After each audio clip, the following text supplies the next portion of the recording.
It's hard for me to evaluate the deep psychology of those men, but as far as I can tell, they're threatened by anybody that doesn't fit into their perfect paragraph on their black and white crisp. Just moments ago, breaking reports confirmed that FBI agents have officially uncovered a hidden underground bunker beneath Eustace Conway's Turtle Island Preserve. The man once hailed as the last American man has lived in solitude for decades, teaching survivalism and natural living to thousands. But what the FBI just found beneath his property may change everything we thought we knew about him. Sources say the discovery was made early this morning after an unmarked convoy arrived at his remote mountain land in North Carolina. Locals watched as agents surrounded the property and brought in heavy equipment. Within hours, a metal hatch disguised beneath the forest floor was exposed, revealing a concealed tunnel system that stretched deep underground. Witnesses say the agents' faces turned pale the moment the first door opened. Whatever Eustace was hiding down there, it wasn't what anyone expected. Make sure you watch till the end, because the truth about what lies beneath Turtle Island is more disturbing than you can imagine. For decades, Eustace Conway was celebrated as a modern-day pioneer, a man who walked away from the conveniences of civilization to live life as our ancestors once did. His Turtle Island Preserve became a sanctuary for those seeking simplicity, a place where students learned to make fire by hand, tan hides, and live from the land. But behind that public image, something else was quietly taking shape. Locals began whispering about unusual activity around the preserve. Long after dark, the sound of heavy machinery echoed through the woods. Massive shipments of steel and concrete were hauled in under tarps. One truck driver later admitted he was told never to ask questions, just to unload and leave. When questioned, Eustace brushed off the noise as simple maintenance work.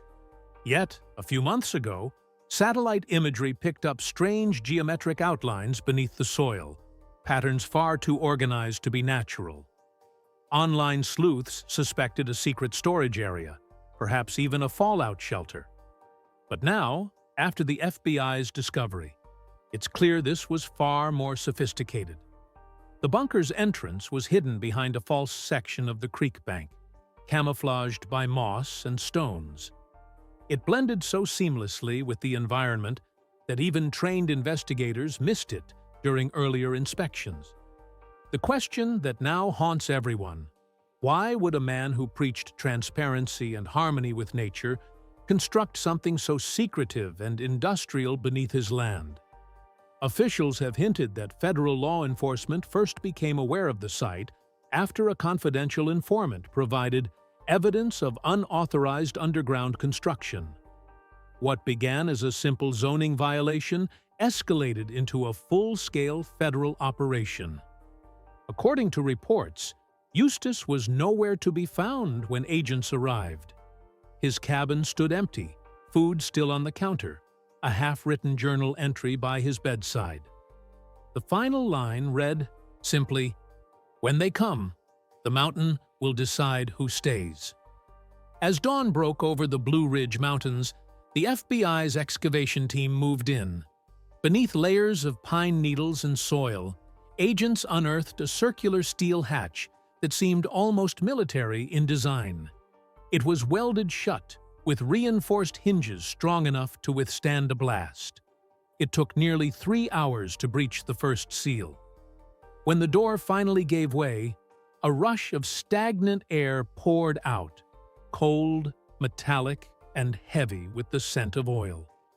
What the agents saw inside stopped them in their tracks.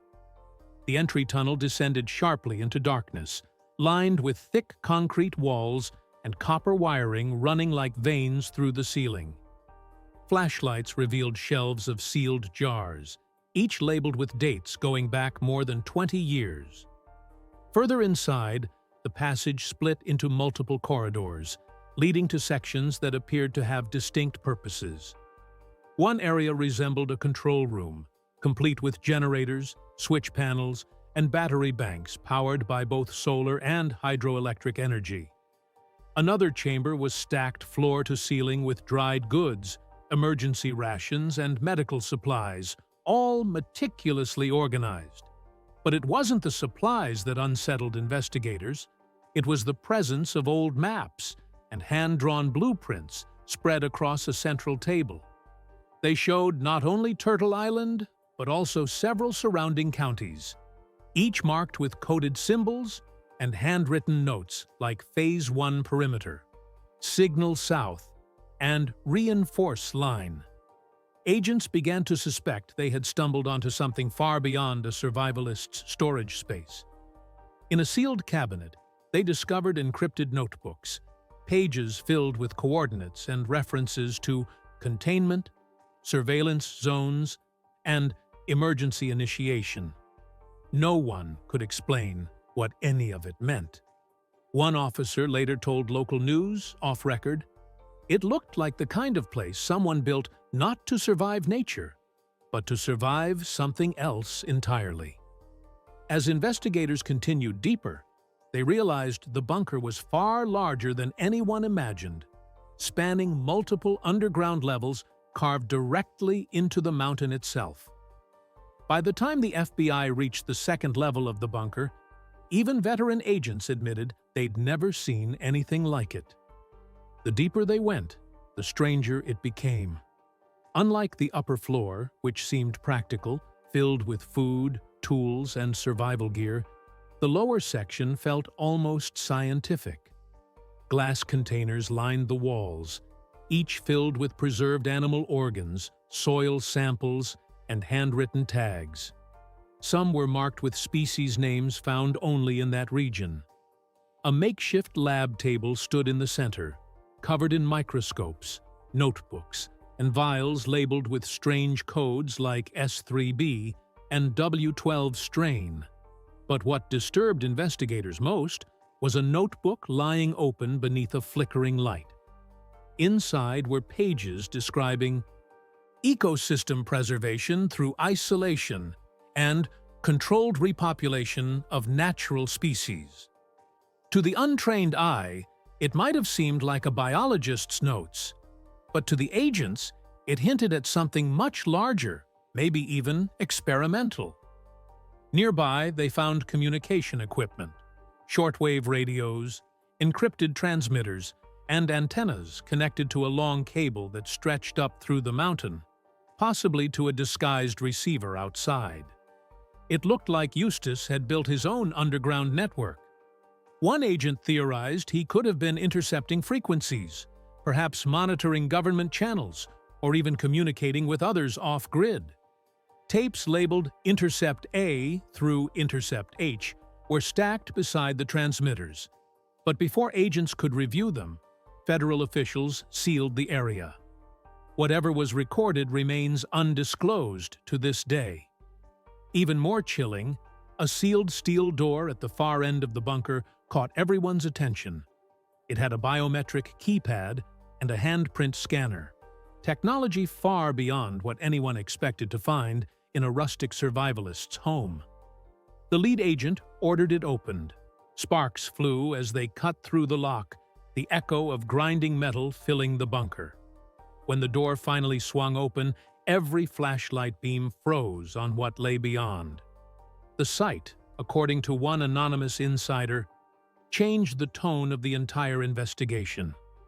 Behind the heavy steel door was a room unlike anything the agents had seen before. It was smaller, colder, and lit by a single flickering bulb that buzzed faintly overhead. Stacked along the concrete walls were old VHS tapes, reel-to-reel audio recorders, and weathered boxes marked with handwritten dates.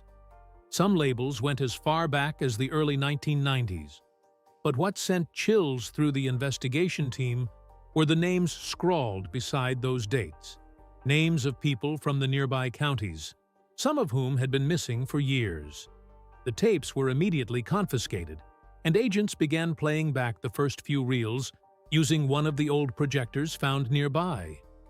The footage showed long, continuous clips of the surrounding woods, some at night, others during rainstorms, always from hidden vantage points. Occasionally, a person would appear in the frame, unaware they were being filmed. The camera would zoom in, hold steady, and then abruptly cut out. Some reels bore the initials EC, while others carried numbers followed by the word subject. According to unverified leaks, several frames showed federal agents surveying Turtle Island years ago. Proof, perhaps, that Eustace had been under observation himself. But that wasn't all. One of the boxes contained maps with red string connecting remote sites across the Appalachians. Each point was labeled Node, followed by a number. Investigators suspect these may indicate other underground locations, possibly built using the same design. Along one wall sat a table filled with Polaroids, hundreds of them, depicting wildlife, night skies, and occasionally human faces. The final stack of photos, however, looked staged. Figures standing in a clearing, arranged in symmetrical formations, like part of some forgotten ritual or coded message. Officials have refused to comment on what those images mean, but an anonymous technician reportedly described the last tape as something we can never unsee. From that point on, all evidence from the bunker was sealed and transferred to a classified storage facility. Whatever Eustace recorded down there, the public wasn't meant to find out. In the days following the bunker's discovery, the investigation grew into a full-scale operation involving both federal and state authorities. Agents set up a perimeter around Turtle Island Preserve, and access to the property was completely restricted. Locals who lived nearby reported hearing low mechanical sounds echoing through the forest at night, like drilling or generators running deep underground. The FBI refused to comment, but whispers began spreading among residents and online communities who followed Eustace's life closely. Some believed the bunker was part of a survival network he'd been quietly building for decades, a refuge designed to preserve human knowledge and natural species in case of global collapse. Others thought it was a government research site he had uncovered and taken over. What truly unsettled everyone were leaked details suggesting Eustace might not have worked alone. Agents allegedly found letters sealed in plastic within the bunker, written to unidentified individuals and signed only with a symbol resembling a triangle intersected by 3 lines. The letters contained cryptic language, phrases like, "The harvest window is closing," and "The ridge will remember who kept the code." Investigators also discovered stacks of documents referencing the preservation network, with coordinates leading to remote locations across the Appalachian Trail. Whether these were safe zones, resource caches, or meeting points remains unknown. Meanwhile, those who once studied under Eustace struggled to process the news. To them, he had been a mentor, a teacher who valued purity, simplicity, and connection to the land. But now, many questioned whether they had unknowingly helped him construct something far greater and more secretive than any of them ever imagined. As reporters pressed the FBI for details, the agency abruptly ended all public briefings. Officially, the site was now part of a national security investigation.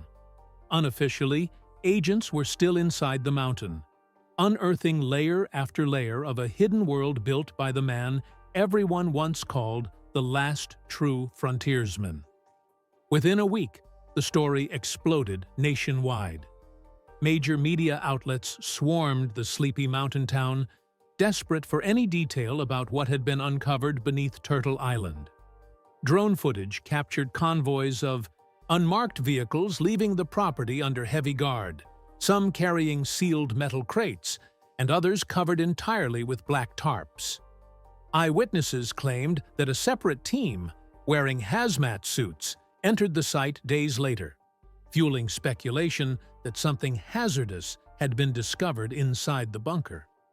Anonymous insiders hinted that the FBI had confiscated metallic objects of unknown composition, along with coded journals that referenced vibrational patterns, and energy readings.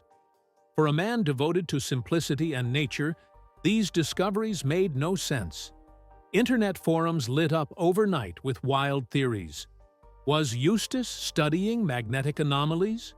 Had he found ancient relics buried beneath the Appalachian soil? Or was he safeguarding something the government wanted hidden? As tension rose, Eustace himself was nowhere to be found. Some locals swore they saw him hiking north through the woods just before dawn on the day of the raid. Others insisted he'd been taken into custody quietly and relocated for questioning. Neither claim was ever confirmed. Former friends who'd once worked with him began speaking out, some defending his legacy, others admitting they'd seen glimpses of his secretive side. One apprentice recalled that Eustace occasionally spoke of the Great Reset, a coming shift that would wipe the slate clean for those who forgot the old ways. Another remembered seeing large blueprints spread out across his cabin table, showing what looked like underground chambers and airflow systems. Still, no one could connect these clues to the scale of what investigators had uncovered. The FBI's silence only deepened the mystery. They released a single statement saying the objects removed from the property were of investigative interest, and that further analysis is ongoing. But off the record, one local sheriff summed it up best. Whatever they found down there, it wasn't meant for the public to see. Not long after the FBI sealed off Turtle Island, strange things began happening across the surrounding mountains. Residents living miles away reported hearing deep mechanical hums echoing through the forest after midnight. A low vibration that made windows rattle and animals flee. Hunters spoke of unmarked helicopters hovering silently over the valley, their lights off, their presence lingering for hours. Others swore they'd seen strange flickering lights under the soil near the preserve, like the earth itself was glowing from beneath. The government dismissed these reports as paranoia, but those who lived closest to the site knew better. Even the streams near the preserve had changed. Their water turned slightly metallic, with fish dying overnight in large numbers. One retired ranger who'd once worked with Eustace said quietly, "The mountain's breathing different now. Whatever they woke up down there, it's not sleeping anymore." Soon, conspiracy forums exploded with theories. Some claimed the bunker was built atop a natural energy field, something Eustace had tapped into, perhaps unknowingly. Others believed it was part of a hidden Cold War network, one of several continuity of government shelters scattered through Appalachia. Then came the most chilling detail. Hikers began vanishing near the old boundary of the preserve. Their camps were found abandoned, gear intact, fires still burning, but the people themselves were gone. The FBI denied any connection, yet locals noticed new warning signs posted around the perimeter, bright yellow with the words "Federal Restricted Zone." No such label had ever existed there before. Months later, a leaked memo hinted that the agency was conducting subterranean environmental tests, though what exactly they were testing for remains classified. The once lively Turtle Island, once a place of peace and teaching, now stood silent, guarded by fences, drones, and questions no one dared ask aloud. For many, the biggest mystery wasn't what the FBI found, but why Eustace built it in the first place. Months have passed since the raid, yet the mystery surrounding Eustace Conway's hidden bunker continues to deepen. The once open gates of Turtle Island Preserve are now sealed behind warning signs and barbed wire. Federal presence remains strong, agents come and go without a word, and motion-activated cameras now guard every trail that once welcomed visitors. The man who preached living in harmony with nature has become the center of one of the most secretive investigations in modern Appalachian history. Officially, the FBI maintains that what they discovered beneath his land is classified for national security reasons. Unofficially, whispers from within the agency tell a different story. According to a source close to the investigation, the bunker extended far deeper than originally reported. Multiple layers descending into bedrock, each one more complex and advanced than the last. They claim the lowest chamber was sealed by an enormous vault door, reinforced with technology far beyond anything Conway could have built alone. Inside that final level, investigators allegedly found crystalline structures embedded in the rock, objects that emitted faint electromagnetic readings and heat signatures despite no visible power source. Whether natural formations or something else, no one outside federal clearance has seen them since. Some speculate they're ancient geological anomalies. Others think Eustace uncovered something buried long before he arrived, something the government couldn't allow to surface. In the small nearby town of Boone, life has never been the same. Businesses that once thrived on Turtle Island tourism now sit empty. Locals avoid the mountain after dark, claiming they've seen shadowy figures patrolling the woods. Figures too tall, moving too silently to be human. Hunters describe electronic interference near the site. Phones die, compasses spin, and animals refuse to cross certain clearings. It's as if the land itself has become electrified, alive, warning intruders to stay away. Those who knew Eustace best, former students, friends, and fellow survivalists, remain torn between disbelief and dread. One man, who trained under Eustace for years, insists he once overheard him talking late into the night on his radio, repeating a phrase over and over, "The mountain keeps what the world forgets." At the time, it sounded poetic. Now it feels like a warning. Reporters have tried for months to contact Eustace, but he's vanished without a trace. No family member, friend, or colleague has seen him. Some claim he's hiding deep in the wilderness, living completely off-grid once again, watching from afar as the world debates what he left behind. Others whisper that the government knows exactly where he is, but that he's being kept silent under a non-disclosure order. Either way, the man who once symbolized freedom from modern chaos has become the focus of an enigma that defies logic. As for the bunker itself, it remains sealed, its corridors dark, its secrets buried beneath layers of rock and secrecy. But sometimes, on still nights when the wind cuts through the Appalachian pines, locals say they can hear a faint mechanical hum rising from beneath the soil, as if the mountain itself is breathing. Whether that sound is the echo of forgotten machinery or something far older awakening below, no one knows. The truth about what the FBI really found under Turtle Island may never be made public. But one thing is certain: Eustace Conway's legacy will never be the same. What began as a story of a man escaping society has transformed into a legend of hidden technology, secret networks, and a mystery that stretches far beyond the mountains of North Carolina. And for those who still venture close enough to hear that hum, it's a reminder that sometimes the quietest places on Earth hold the loudest secrets.